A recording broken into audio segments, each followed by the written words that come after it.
We need to break down into the individual beings that makes up such mind. And they go by the names no other than the Monitor Marnovu, Anti-Monitor Mobius, and the World Forger Alpheus. How about we start with the lore of their existence, looking into Justice League 2018 Totality and Year of the Villains.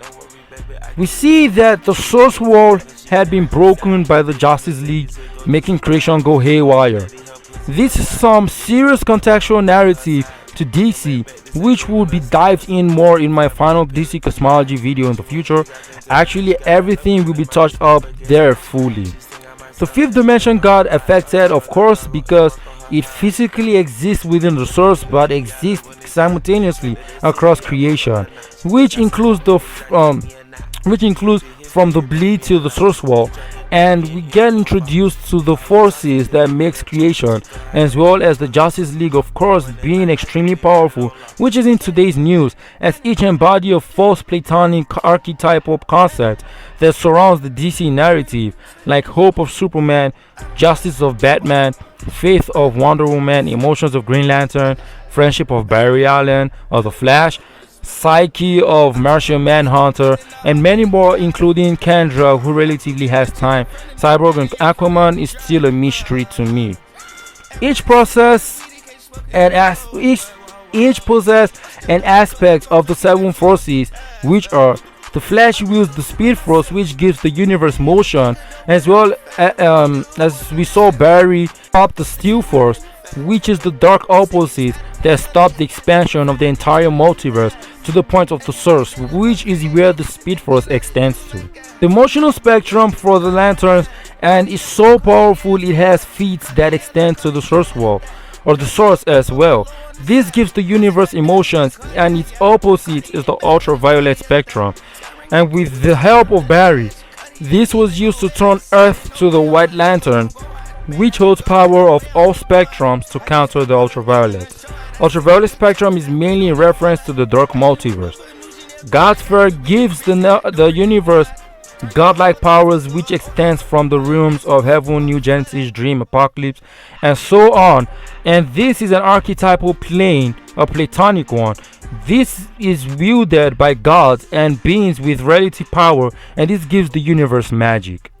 The life force connects all living beings down to their soul and is felt deeply by those in the oceans, which is connected to the God Sphere, the collective unconscious, which you will see in Justice League Dark 2011, and also houses graveyards of the gods. The collective unconscious grants the user wisdom and knowledge, which is connected to the greatest telepaths like Martian Manhunter, which extends to the source, as well as John has used this to reshape Perpetual's totality. And also this is linked to Hecate, who is an archetype of creation itself, your creation myth, and she's the living concept of the great collective unconscious, which has birthed beings like Blight, the Presence, and everything below the source.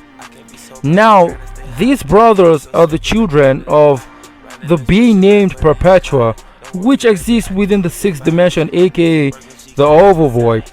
This will be dived in more in my final cosmology video. The sixth dimension is beyond imagination, which sets the multiverse in motion. The first dimension, which is a point, is just the local 52 multiverses within the bleed.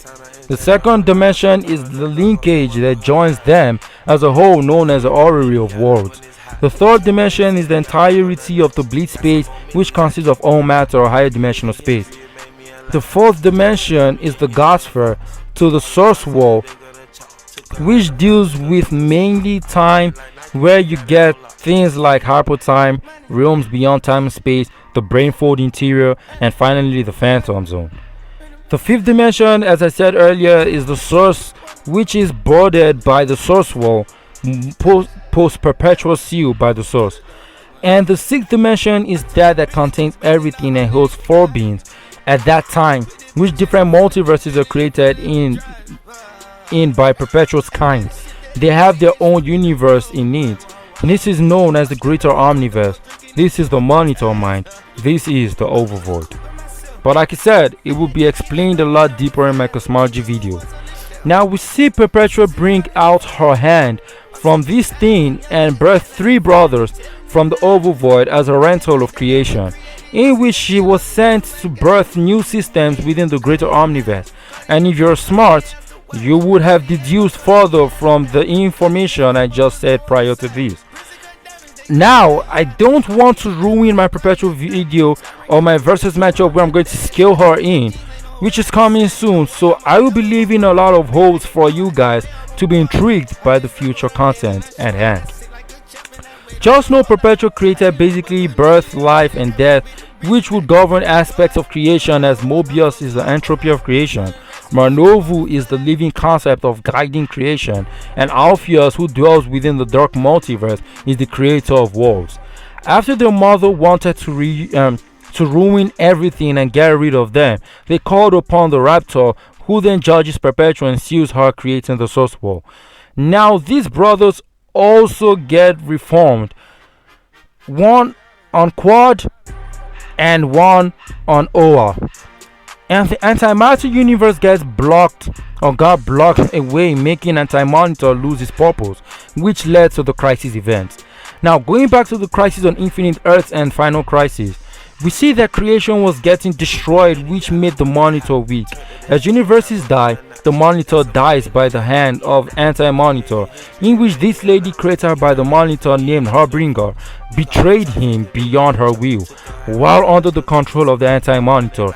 After she killed him, she absorbed all the remaining universes from the antimatter wave. But before Monitor died, he knew this would happen, so he saved Earth 1 and 2, which were prime Earths, and that was saved in a separate universe within the Nether realm or the Netherverse, which houses the House of Heroes. But as of then, it was called the Peculiar, I guess.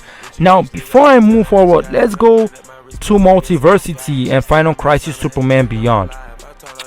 Now, in the Multiversity, it talks about the Crisis event again, in which not just in Multiversity, but everything up till now of Death Metal and Tales from the Dark Multiverse all linked from the Crisis.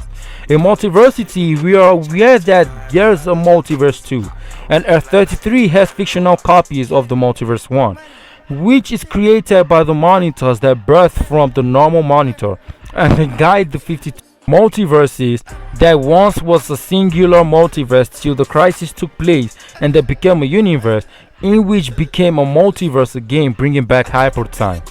Now I will dive into this a lot more in my empty hand video coming soon. After the death of the Monitor, Harbinger became the inner workings of the House of Heroes, but this will be dived in more in my empty hand video. These brothers got reborn, one in Aura and one on Quad. When the universe was formed and Perpetua created it based on the brothers' roles, the evil antimatter universe was formed and a single universe was replicated, and one became many, which was told to be the fault of the Flash. And of course the Forger didn't forge any of these as they got rebooted, but the Forger left for the Forge, which has been retconned because the Forge would have gotten destroyed. But it might not be a retcon, because the Forge seems to be different from the House of Heroes, because the Monitor satellite which was built to move about got destroyed, but yet in Multiversity we see Harbinger within it, and it is called the House of Heroes even in the map. But it's not stressed. The Peculiar is just for the War Forger, and which seems most reliable and lies within the Dark Multiverse. Yes, after there was a single universe for each end, which was matter and antimatter, which they rule over as their existence is linked to it.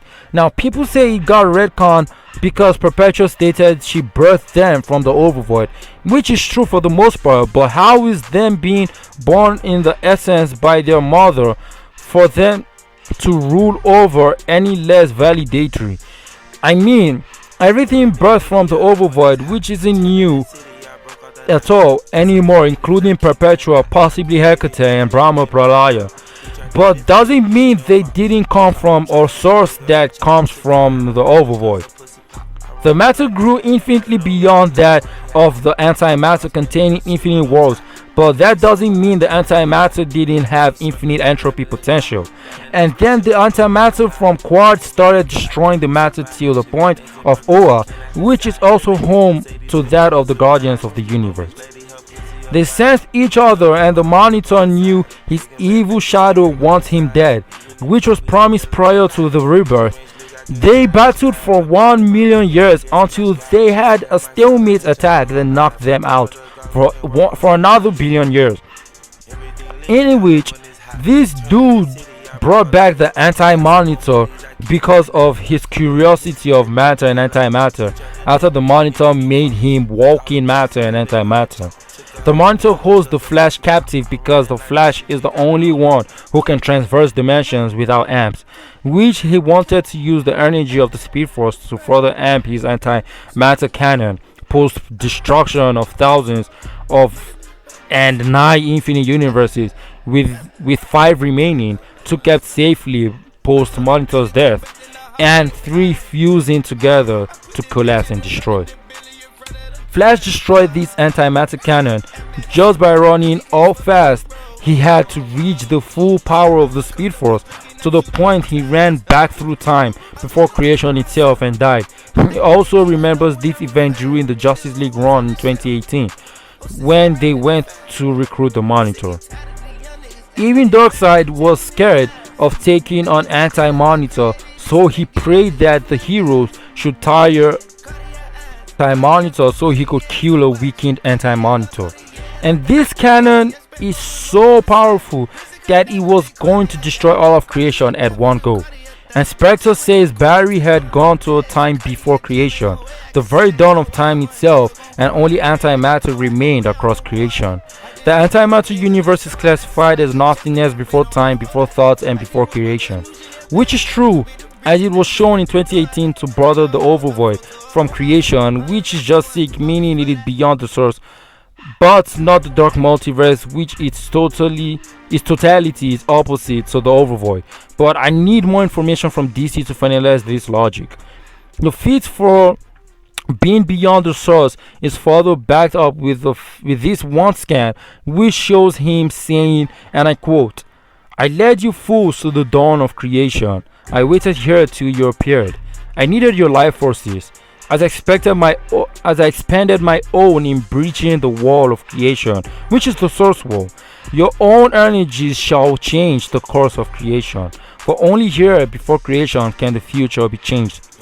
When Chrono taps the cosmic forces, which are the 7 energies of creation, opening the door between matter and antimatter, which are both creation in the sense that matter is the multiverse and antimatter exists beyond it, which was shut off from the anti-monitor by the source wall, from the anti-monitor. It shall be my hand, he sees, my hand which shall destroy the positive matter multiverse, for now and forever. My hand which shall make the antimatter universe supreme. You fools have given me the power to change the course of history, which are the 7 forces given to Perpetua to shape creation. The multiverse will no longer exist, but everyone amps the Spectre, which includes all the magic users like Fate, Zatanna, Phantom Stranger, plus that of the Spectre himself to battle against him. And for those who don't know, normal Spectre is not even close to peak Autoversal, but he is Autoversal. Also, they was basically fighting on the multiverse, but he still succeeds and everything became antimatter in Final Crisis, but he got defeated and Hypertime took place. He also revealed that the Mobius chair, which is his, and he also beat Darkseid's true form in Darkseid War. Anti-Monitor and Monitor scales normally in their base pre-perpetual seal to immeasurable into Autoversal, scaling from them still being a lot weaker than the source and source wall of then, and this is the tier of the source and source wall. After the rebirth, they scaled to the same thing, just that the anti-monitor got amped heavily to bypass these and was fighting them from possibly the Overvoid, which should be true for the most part since he was beyond even the forces of creation as of then, which places him at baseline high Autoversal. In 2018 run, they are the same, to be honest. It is the War Forger that will blow your mind how powerful he is. I won't be touching the World Forger today intentionally. You will have to watch my World Forger versus Forger of Worlds video. But just know that the World Forger alone is powerful enough to be Perpetua, even not for the fact Perpetua actually got a lot more amped than she was introduced to be. Like the Forger said, the multiverse has grown. It grew massively through all the Crisis events and stuff. In fact, the Monitor and Anti-Monitor during Crisis was on the level of Perpetua, and Anti-Monitor later surpassed her. The Ultra Monitor is also combined and would scale to layers into baseline high out of Russell. In my Nyx versus Perpetua video and my World Forger video, you will see how Perpetua got amped ridiculously. Now let's quickly go over Exitar. So Exitar doesn't have any runs of his own. More like the Celestials don't really have runs, but they're this space cops beyond creation itself. How about we go over some feats and explain some rankings and call it a day for this matchup. Before even talking about Exitar, let's talk about the lower Celestials. We have Irisham, the judge who judges worlds, galaxies, universes, and dimensions, both spatially and temporally bound, and those that are infinite transcendent planes of existence.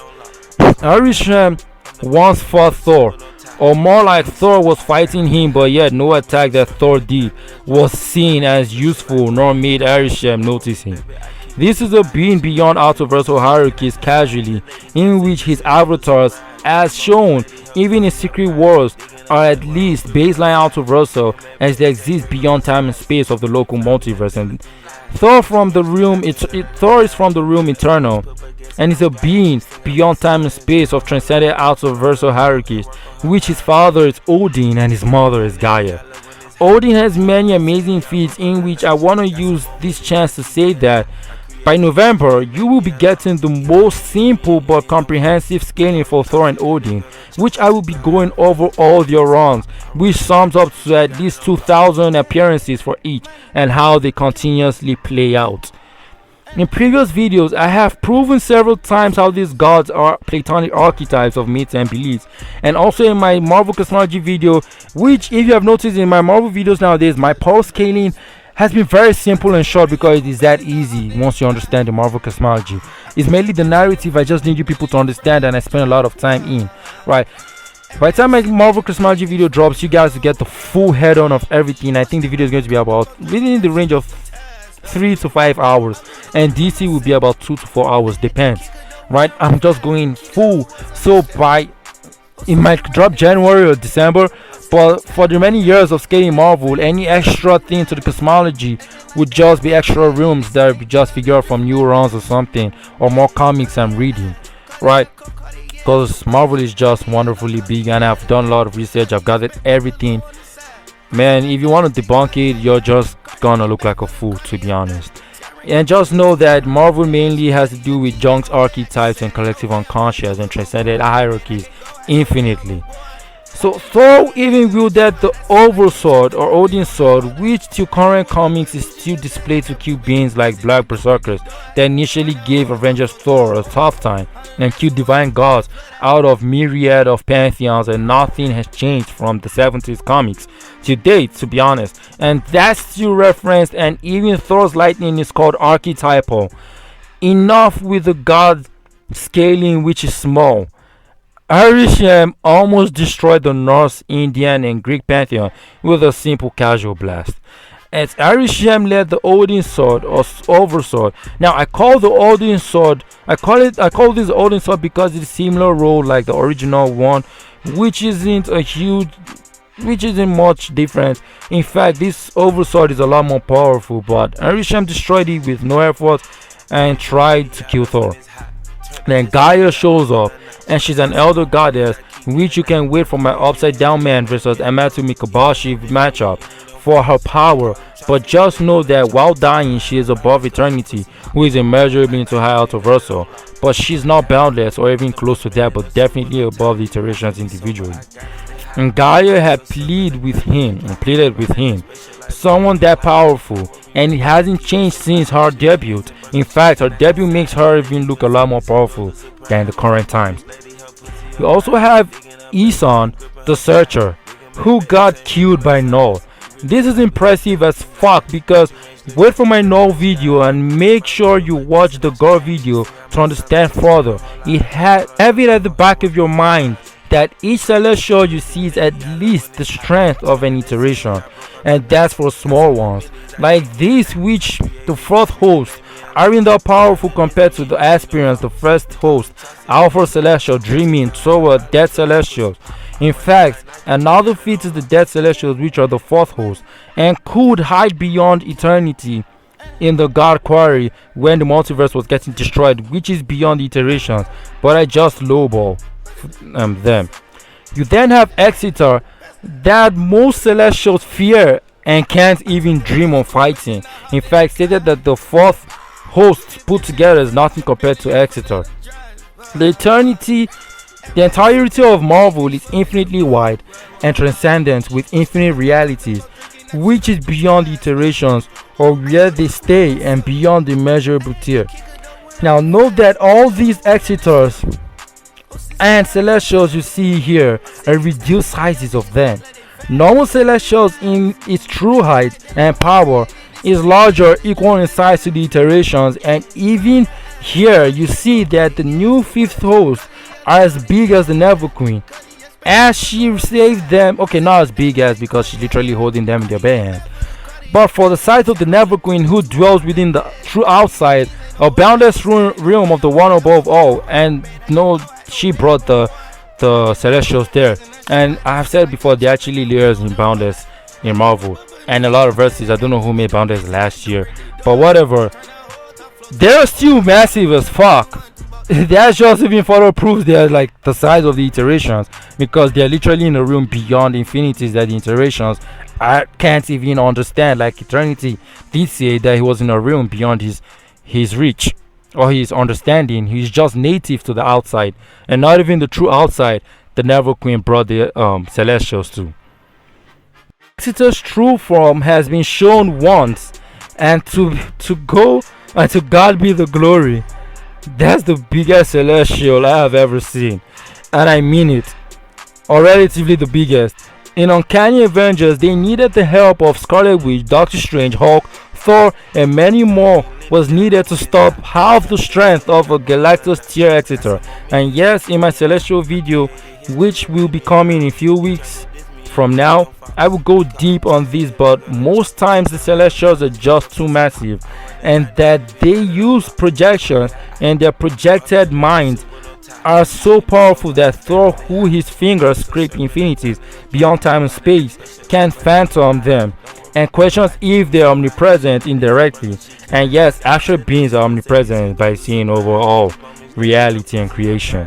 Finally, Gaia is crazy powerful, but Exitar stood outside the multiverse and held it within his hands.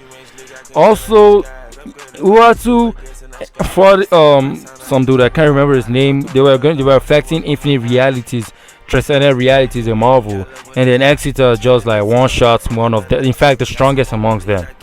It's just like one shots him, and you know, some bullshit ass problems within the Watchers and the Celestials.